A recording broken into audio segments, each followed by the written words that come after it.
As the Money Burns is an original podcast by Nikki Woodard. Based on historical research, this is a deep exploration into what happened to a set of actual heirs and heiresses to some of America's most famous fortunes when the Great Depression hits. Each episode has 3 primary sections. Section 1 is a narrative story.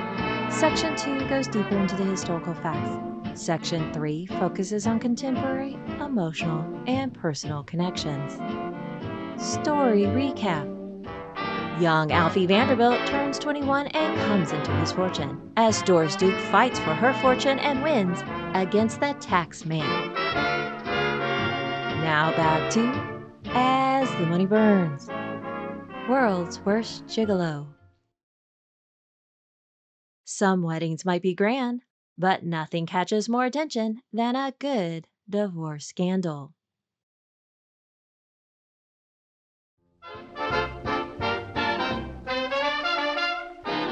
Section 1, Story.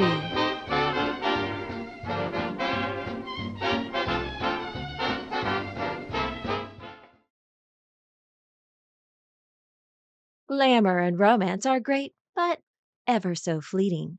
One can fall just as out of love as in love, but that road is not quite so sweet. Adding a royal or fortune into the mix amplifies both sunnier and darker feelings with the glare of publicity. Isn't marrying a prince supposed to guarantee a happily ever after? Though dragons in various forms might appear almost anywhere when a hoard of gold is at stake. The elaborate wedding of ruggedly handsome, no longer impoverished Russian Prince Alexis Mdivani to the emerging fashionista, slightly less chubby American heiress Barbara Hutton has taken over as a sensation. Their scandalous and titillating love story during the dark and dreary Great Depression has ignited a spark of interest on both them and those near them. As if they alone were not enough, Alexis is part of the marrying Mdivanis, 5 siblings dispossessed of their royal lifestyle from the now Soviet Union state of Georgia. Along with other aristocratic and royal families fleeing the Russian Revolution to various parts of Europe and America, these siblings marry and sometimes impoverish wealthy and elite spouses. Only marrying well isn't their only skill. Friday, August 25th, 1933, Los Angeles. Alas, the 2 older brothers, Prince Sergei Mdivani and Prince David Mdivani, have found themselves in divorce court with their soon-to-be former spouses, opera singer Princess Mary McCormic Mdivani and actress singer-dancer Princess May Marie Mdivani, respectively. The former wealthy, now struggling wives are requesting spousal support and to keep invested interest in the Mdivani shares in the Pacific Shore Oil Company. The 2 brothers find themselves in 3 Los Angeles courts battling over those same oil shares due to unpaid debts. Meanwhile, Monday, September 4th, 1933, Biarritz, France. Many fashionable elites gather at the polo fields. The Prince of Wales, Prince David, future King Edward VIII, Duke of Windsor, is seen giving out the polo trophy to the team comprising of Lord Mountbatten and Prince Alexis Mdivani. While the crowd may enjoy the sport, the real competition comes from the fashions. Earlier by the pool, the handsome Prince of Wales sports red trunks, while his not-so-secret and likely already replaced paramour, Lady Thelma Morgan Furness, wears a scarlet one-piece. At the fields, Lady Furness wears white with a large white Panama hat. The American-born Princess Marquesa de Portago dresses in blue with a small white hat. Actress Lily Damita wears a nearly translucent white suit, and another lady dresses in chartreuse. But eyes really are focused on the newest and most intriguing fashionista, the newly married Princess Barbara Hutton Mdivani, who wears a dark blue dress with white dots of varying size, a string of pearls, and a sparkling engagement ring. Barbara is indeed now a fashion icon, with people mimicking and taking significant interest in her style.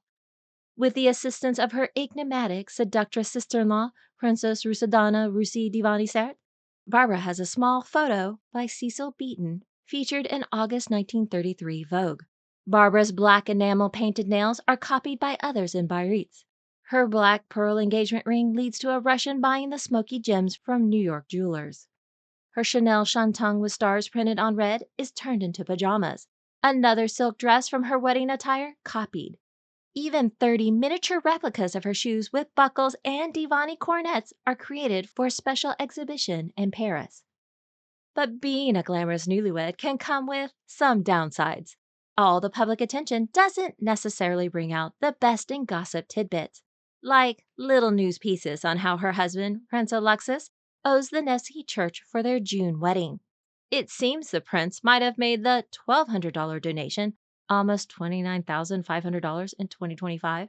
But according to Archpriest Jacob Smirnoff, the cost for renovations and the elaborate ceremony exceeded that amount by $300, close to $7,000 in 2025. Finally, Barbara's father, the astute Franklyn Hutton, pays the overdue bill, dismissing the claims, and explains that it is he who handles his daughter's bills, as she is still legally a minor until her 21st birthday this upcoming November.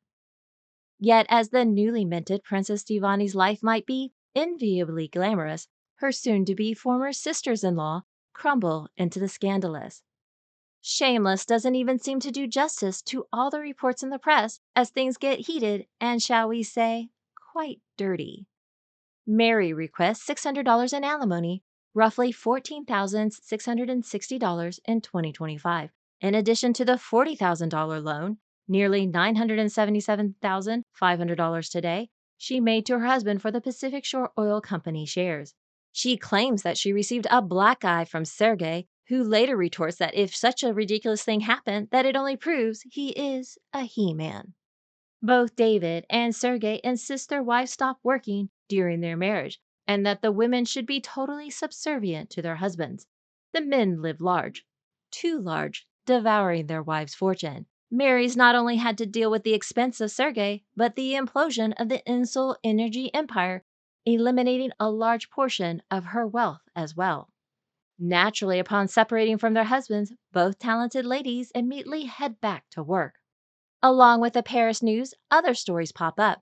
A Lindbergh kidnapping clue in France is another false alarm. Meanwhile, the famous aviator and his wife travel to Russia, while back in the United States, some divorces devolve into more scandal. Seduction is oh so grand and delicious as it is happening. But when seduction comes with a motive, such as securing a fortune, the dark side inevitably comes. Somewhere, at some time, the dream turns into a nightmare. The young, impetuous minor heiress Janet Snowden is trying to divorce Prince Caravita after less than a 5-day marriage. For an annulment, her grounds are that her prince was a washout as a bridegroom, whose kisses left her cold, and that their marriage remained loveless for their 5 nights together. She also claims he plans to live in Italy and doesn't have his own fortune, but rather one doled out by his mother.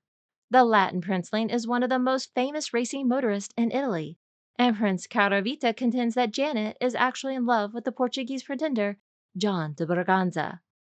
Young Janet is not the only bitter and shameless ex to throw out too much in the press. With the headlines like, "Singer's husband names fugitive in divorce action," there is going to be a lot of attention. Monday, September 25th, 1933. In a Los Angeles court, Prince Sergei Mdivani files his divorce charges and makes some jaw-dropping claims. The press is having a field day. The fake royal Prince Sergei claims that during their marriage his songbird wife was allegedly running around behind his back with the now fugitive 76-year-old Samuel Insull in 1931 and 1932 until the latter fled the country. Unsavory gossip plagued Sergei that Mary and Insull had multiple and ongoing secret meetings. The formerly charming Prince Sergei also claims that Mary would have bouts of drunkenness and cruelty. In one instance, she slaps him at a club in front of friends, then chases him outside to attempt another strike while he is in the car. Once back at their residence, then in protection, he locks himself in his separate room, in which she breaks into, then tore the clothing from his back. As a result, Sergei had to remain at home for 4 days in recovery and shame. Now, despite all the back and forth, it is noted that Sergei has advanced funds to support Mary's daughter, Reba McCormic. What? there's a daughter? Reba is from Mary's first marriage to Kenneth Rankin in 1908. During Mary's second marriage to Chicago mob lawyer Chester McCormick, she changed to McCormick, keeping a spelling error made by a Chicago Civic Opera employee. However, that secret marriage is not valid as Chester had not divorced his other wife. Sergei might be Mary's third husband. Reba was born in 1910, so would already be 23 in 1933. So why the need for support? As for the Chicago utilities magnate whose empire imploded in 1932, before he could be charged, Insull fled to Greece, where he still faces extradition attempts. Insull had long been a leader in the Chicago arts and music scene and instrumental in the construction of, as well as the performance arrangements for, the Chicago Civic Opera House. Coincidentally, in April 1933, Insull is also named as a paramour in another Chicago opera divorce between another soprano and composer, Marion Campbell, and her Native American husband, writer, and lecturer, Nipo Strongheart. Nipo, too, claims Insull was the other man. But overall, there are more severe and disastrous associations. Many opera stars invested in Insull's utility enterprises, thus lost their own fortunes when his empire collapsed. Sergei and Mary, too, are investigated for loans made by Insull to the couple and thus pursued by creditors trying to recover some of the losses. Arriving in Chicago, the soon-to-be former Princess Mdivani, Mary appears for a brief engagement before she continues a tour in New York, then on to Europe, and eventually Russia, and possibly the Soviet state of Georgia. Yes, as in the former home of the Mdivani clan, and referenced as a sheep-raising country in South Russia. In replying to a flurry of press questions, Mary is quite upset that her dear friend is being dragged into this mess. She claims that she and Insull have a sincere and wholesome friendship. Mary retorts Sergei is being vindictive since Insull refused to meet the prince directly. Actually, the Arkansas-born and Texas-raised Mary uses more colorful language, such as, Prince Mdivani is a mosquito, the world's worst gigolo, and has a peanut brain. In another, she calls him the world's greatest gigolo for his ability to seduce, then financially drain his target. She states, he's quixotic, impulsive, arrogant, vain, unmanageable, impractical, and one of the tenderest, most lovable liars I have ever had to deal with. However, once the marriage is secured, his charm fades quickly and is replaced with controlling, jealousy, greed, abuse, and lots of cheating on his side. Mary further notes Sergei didn't have a red cent to his name when they got together, and every dime they had was due to her. In her defense, Mary gives several interviews on the subject detailing their first meeting and falling in love, her resistance and eventual inevitable enchantment, conveniently leaving out the detail that Sergei was married to silent silver screen siren Pola Negri at the time. The latter's divorce, too, made headlines, as it was apparent then Mary would be wife number 2. Thus, it might not be so surprising that Pola, too, has appeared in the headlines. The former ex-wife and Princess Mdivani, Pola supports her former rival, stating, I can sympathize with Miss McCormick over Sergei's divorce tactics. There is no use mincing words. Mary is right when she says Mdivani is one of the world's greatest gigolos. The Mdivani chapter was one of the most bitter in my life. I've finished with it. Luckily, Pola finds herself more in the papers these days in relation to her potential impending engagement to harvester millionaire Harold McCormick, unrelated to Mary and last name spelled differently too.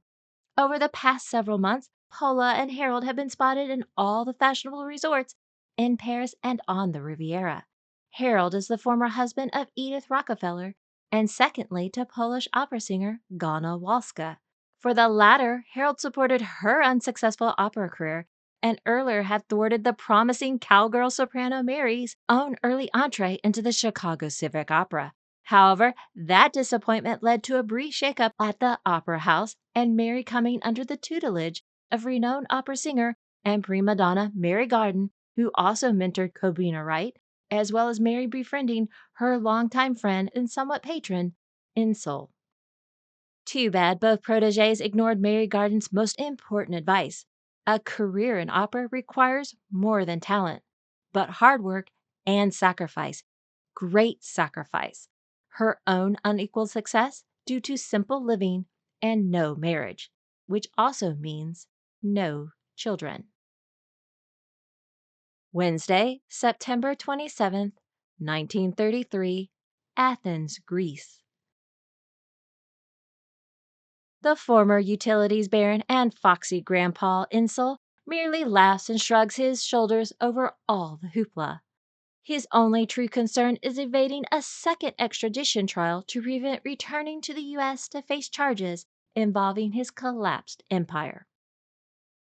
Sometimes the happily ever after might be more happily in the after when a failed romance finally ends.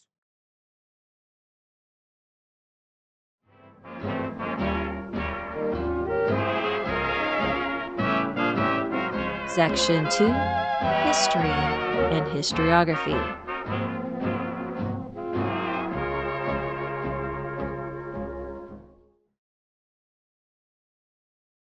Love and scandal go hand in hand when divorce and remarriage occurs. With the wedding of Prince Alexis Mdivani and heiress Barbara Hutton, there is an even larger influx of matrimonial and divorce coverage in the press, especially in relation to the Mdivani brothers and their soon-to-be ex-wives. During her divorce debacle, opera singer Mary McCormic is quoted as calling Prince Serge Mdivani both the greatest and worst gigolo. The context of greatest gigolo appears in 26 matches within my newspaper archives, while worst gigolo in 77. Remember, these are syndicated columns, so mostly a repeat. Mary will further add fuel to the fire by publishing 4 articles in Liberty magazine during the fall of 1933. I have acquired all 4 and will parcel out more details in future episodes, as well as discovery of a new source on the Mdivanis, which I have only skimmed to compare plot points, which none of my best seem to be revealed at first glance. It seems everyone is getting married, divorced, and remarried in 1933. In contrast, Tallulah Bankhead is mentioned for her penchant of avoiding marriage altogether. However, the press gives special attention to all the divorces and international marriages, especially when an American star or heir is involved. Among those frequently noted, after Maurice Chevalier parts ways with the enigmatic dancer and Paris Folies Bergère star Mistinguett, who, by the way, has been noted as the possible first sexual encounter for Prince Alexis when he was 14, Chevalier then moves on to Yvonne Vallée, no relation to American crooner Rudy Vallée. Chevalier and Yvonne met as dance partners in 1924, eventually married in 1927, and divorced in 1932. Yvonne seeks no reconciliation but admits to being willing to continue as lovers. Chevalier moves on to others and possibly courting several starlets in Hollywood. Singer-actress, girl with the bee-stung lips, Mae Murray is noted for being on her 4th and most acrimonious divorce with Prince David Mdivani. Mae notes her willingness to eventually try love again. Prince Sergei Mdivani's first ex-wife, Pola Negri, is linked to the harvester fortune heir Harold McCormic, former first husband to heiress Edith Rockefeller McCormic from 1895 to 1921. Harold's second wife is Polish opera singer Ghana Walska from 1922 to 1931. His support of her will lead to a battle within the Chicago Civic Opera when he forces Ghana over the new protege, Mary McCormic, which leads to the latter's affiliation with Mary Garden and Samuel Insull.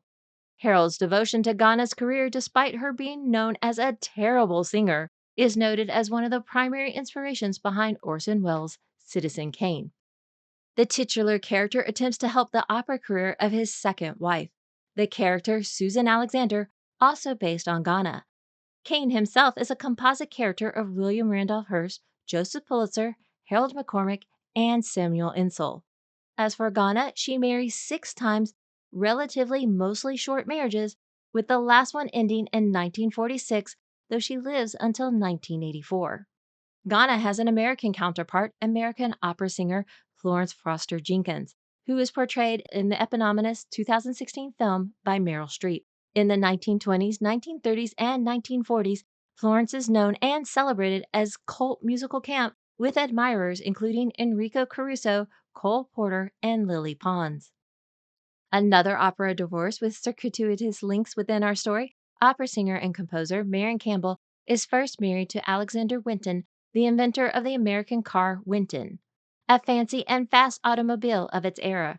The Winton vehicle is used in the murder of Bobby Franks by America's first thrill killers, Richard Loeb and Nathan Leopold, in 1924 Chicago.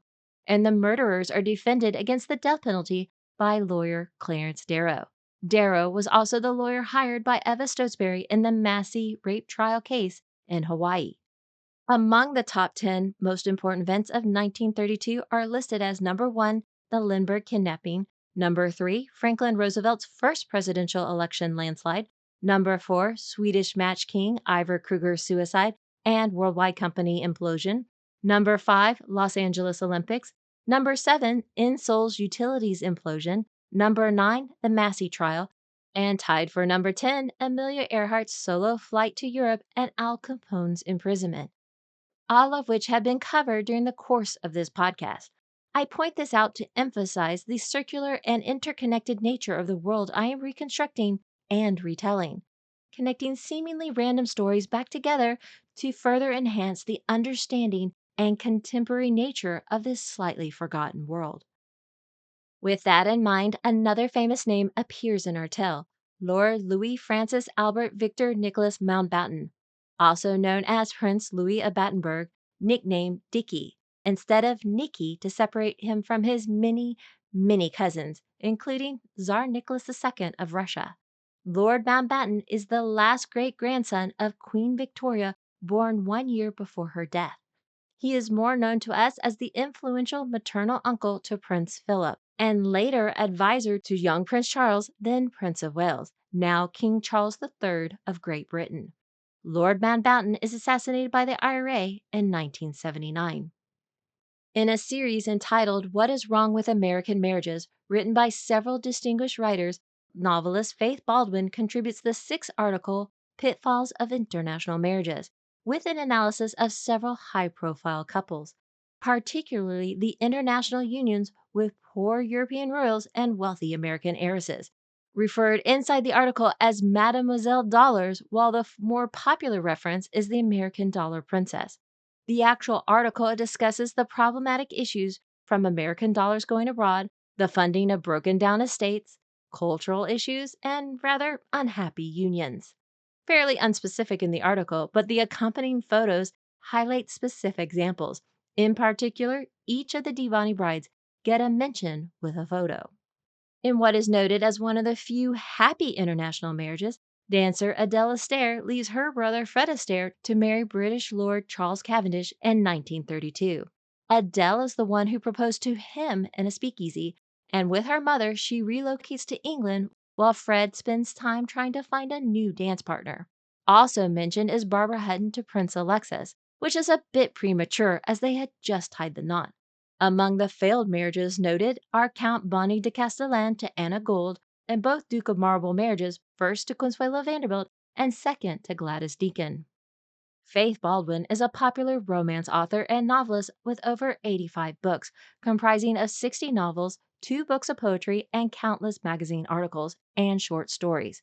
Faith never made a pretense as a literary genius and instead focused on writing stories that allowed the young and old and lonely identify with her more wealthy and glamorous characters. She publishes her first book, Mavis of Greenhill, in 1921, and in 1927 starts writing serial stories for Good Housekeeping. In 1935, she becomes one of the highest paid female romance writers. By 1936, she earns $300,000 a year, almost $6.9 million in 2025. By the 1950s, $2 million. Today, that would be roughly anywhere from $22 to $24 million. She is one of the few writers whose collection would fill a 5-foot shelf. She wrote all the way up until the end of her life, publishing her last book in 1977 before dying in 1978. Other tidbits, entertainer Sally Rand is arrested and sentenced for her risque striptease dance. Charles Lindbergh and his wife, Anne Mora Lindbergh, traveled to Russia. No matter one's troubles, whether romances or finances, the world keeps going.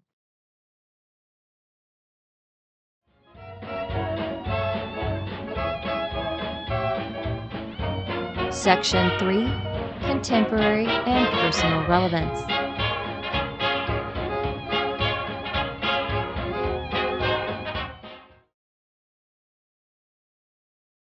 Sometimes the story gets so insanely absurd, and I love it. I honestly had no idea this episode was going to get this crazy. Why? Because I never saw anywhere else any hint of the story until I was researching and writing this episode. Not one prior source used in outlining. I had no idea when I mentioned Sam Insull's collapse in 1932 biggest events that this would happen. I mean, I suspected a little partial aspect, but never this level of absurdity. And you want to know the kicker? This isn't the only insane story that will come to fruition. I mean, quite literally, I will soon reveal another divorcee on the way to the insane asylum. And there will be a more clownish attempt during another failed divorce and a completely different story. Come on, let's relish this a bit. Because of the interweaving nature of these stories, we can really get the inanity of the time. Maybe we need some levity in our current chaotic modern era, which also feels like a bizarre, not so fun horror movie, funhouse mirror situation. Messy public divorces and breakups have always occurred. Nowadays, with social media, we get inundated with it all. Both celebrities and never famous all spilling details, venting and spewing all sorts of things. Way too public for what comes out. While most try to find a way to minimize or suppress some of the negative aspects, others engage in never-ending rage-fueled attacks. Some of the bigger from the latter category include Brad Pitt and Angelina Jolie, Ben Affleck and Jennifer Lopez, and Johnny Depp and Amber Heard. Then there are the ones we speculate will get nasty in the near future. Of course, most of those that turn ultra vicious also start off more overly sugary and overtly sexual. It's like the passion burns high on both ends until all is burned to the ground. Oh, Prince Harry, ripples of gossip have people speculating the rumors of a divorce book with one Meghan Markle. If ever that becomes true, surely it will put to shame those from the past. Then again, if following the regular Markle trajectory-related gossip, it will rather flame out early as trivial drivel. Overly teased, sensationalized, but hardly monumental. Our tales are still ongoing with ever more twists and turns. The happily ever after for our heirs and heiresses is somewhat far off in the distant if it ever comes at all. Then again, disastrous romances have always held more public fascination in the long run. Guess what? Time is coming to celebrate the 5th anniversary of As the Money Burns, and there's still so much more story to tell. Come join the fun with an upcoming recap and special episode. A fairly new YouTube channel, Hollywood Mysteries, delves into many deep dives into various personalities from the entertainment business. I found it when it randomly popped in my feed with a tale on actress Louise Brooks, the ultimate iconic flapper. I knew very little about her and was very mesmerized by the stories that emerged. Other subjects include Pola Negri, Christopher Walken, Anne Baxter, Jane Mansfield, Donna Reed, Lana Turner, and many more. Check out Hollywood Mysteries, links in the notes and transcript. If you enjoy As the Money Burns, then please share, like, and subscribe.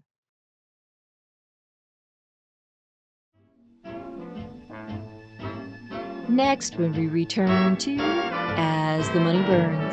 Another debutante season is beginning, and a new crop of beauties are already making a splash. Until then. As the Money Burns is an original podcast written, produced, and voiced by Nikki Woodard based on historical research. Archival music has been provided by Past Perfect Vintage Music. Check out their website at www.pastperfect.com. Please come visit us at As the Money Burns via GoodPods X, formerly Twitter, Facebook, now Mado, or Instagram. Transcripts, timeline, episode guide, and character bios are available at asthemoneyburns.com.